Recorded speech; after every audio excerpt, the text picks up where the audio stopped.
All right, welcome to my channel. This is Lockchuck. So, I'd like to say congratulations to DocMachina for their 100 subscribers, which now, looking at her channel, she's over 200, 215 right today. Um, she's doing a 100 subscriber giveaway. Congratulations, DocMachina. I wish you many more and continue on your lock picking adventure. So, you asked us to talk about our favorite way to get something open. So one of my favorite ways to get stuff open is, well, my favorite lock is to use a distatainer pick. I like distataners are some of my favorite locks, so I like using that. So, but I'm going to say that using distatainer picks is my second favorite way to get a lock open. My favorite way is to gut the lock to get it open. And usually I can get them open by picking, but sometimes what I like to do is I like to be able to gut a lock, especially that is not guttable.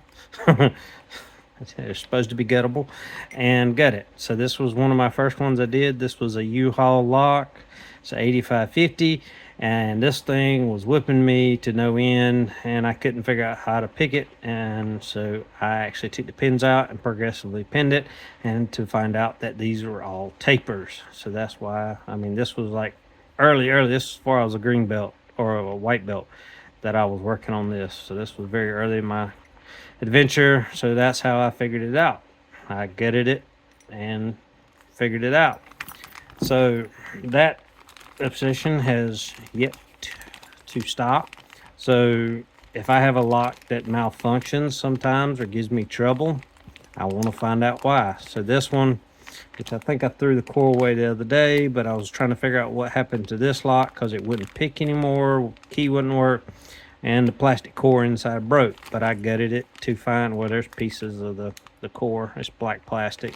So the core had broke after so many pickings. So I found out, I took it apart, gutted it. It's not a guttable lock.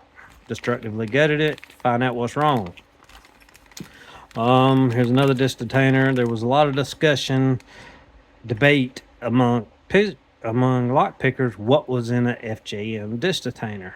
So I was of the court that it didn't have false gates. Some people said it did, and they were actually getting false sets and stuff. So to solve the mystery, I gutted it. And even though I gutted it, I didn't completely lose it, because here's the core. I made a cutaway or a teaching distatainer holder, 3D printed it. So, I gutted it and then pre-purposed the core. So I usually, as you can tell, I don't really throw anything away after I gut it, because it could be useful in other research and stuff later. Here's another distatainer that I gutted after I got it open. I wanted to see what kind of discs were in it, what was going on. It was a brand, it's not typically guttable. Cut out the pin, got the core out. And here's another one. This was the Brinks that everybody was picking. Everybody was debating whether there were or were not security pins.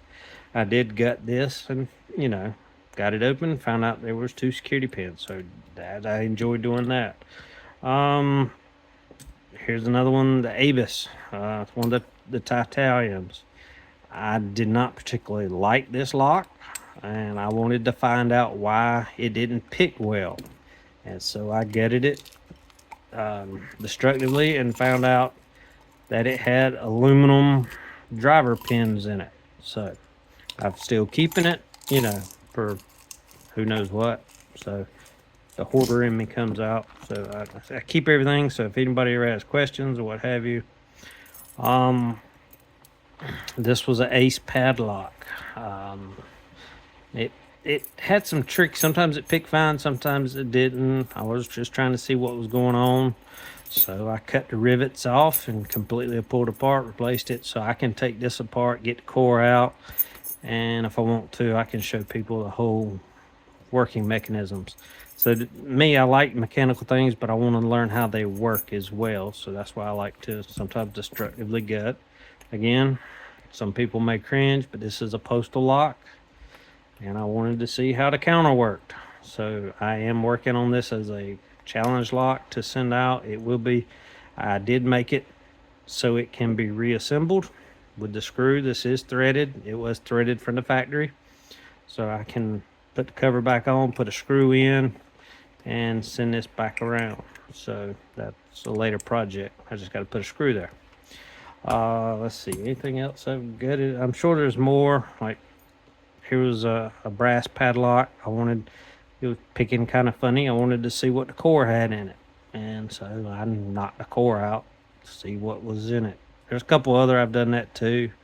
This one I didn't realize how it was retained. It ended up breaking the housing. I didn't plan on that, but sorry for any brass lock lovers out there, but hey, it was a sacrifice for my education. So, all right. So there we have it. That's kind of one of the things I enjoyed doing, is learning by seeing how some of these that are not guttable actually work internally. All right, Doc Machina, thank you for your content. I like your channel. I really like watching your videos. Keep it up, and keep at it. And I hope you many more subscribers. All right, thanks for watching.